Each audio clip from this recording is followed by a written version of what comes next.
So we're all aware that Vladimir Putin was charged by the International Criminal Court for war crimes pertaining to trafficking children from Ukraine into Russia.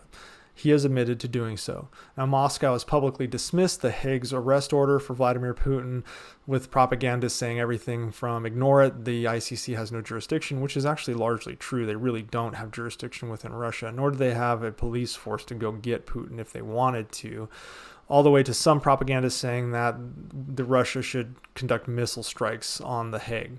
However, privately, some government officials are panicking, fearing that they might be next. And this is coming from the independent news outlet out of Russia called Vertska, where the news of the charges coming from the International Criminal Court spread very quickly, and it caused a lot of strong reactions. Some officials within the Kremlin and military apparatus are concerned about being charged by the International Criminal Court and being unable to leave the country. The reason is because there's 123 countries that are signers of the International Criminal Court and the Rome Statute, stating that they would have to arrest those that are charged by the International Criminal Court and bringing them to trial in The Hague. The United States is not a signer, but they are helping and providing assistance, and would likely do the same if Vladimir Putin somehow ended up in the United States or any of his staff members. Sources within Russian parliament are drawing parallels to members of Hitler's inner circle, as well as Libyan leader Muammar Gaddafi, who faced similar charges, and their staffs were arrested or killed within their countries. Members of the Federation Council discussed how to respond to the arrest warrant, but have not found a solution other than saber rattling.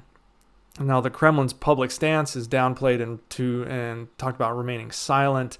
The background noise is that there is significant concern, specifically with regard to economic treaty organizations that Russia is a party to, specifically BRICS. Now, BRICS stands for Brazil, Russia, India, China, South Africa. Brazil and South Africa are signers of the International Criminal Court. Putin is scheduled to attend a BRICS summit in South Africa in August. Now, if South Africa is a signer of the Rome Statute, they're obligated to detain Putin and bring him to trial. The same with Brazil.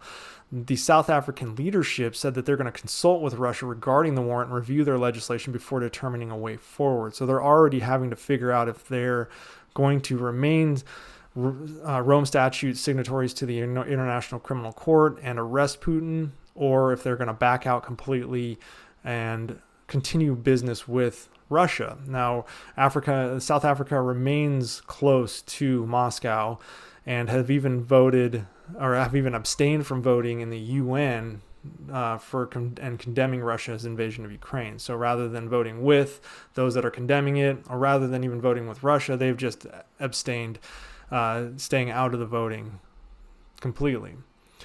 On the other side of it, you have Brazil, which Brazil's foreign minister Mauro Vieira has stated that Russian President Vladimir Putin could face arrest if he visits Brazil. So their stance is a little bit more strong, because Brazil is also an ICC member, and they take that position very seriously. He mentioned that anyone visiting an ICC member country could face, quote, complications, and that Brazil respects and follows the ICC. Vieira also reiterated Brazil's condemnation of the Russian invasion of Ukraine and highlighted that the Brazilian constitution defends territorial integrity as a foundation of foreign policy. So as you can see, that what Putin has done in Ukraine is now is causing issues within the international community for Russia.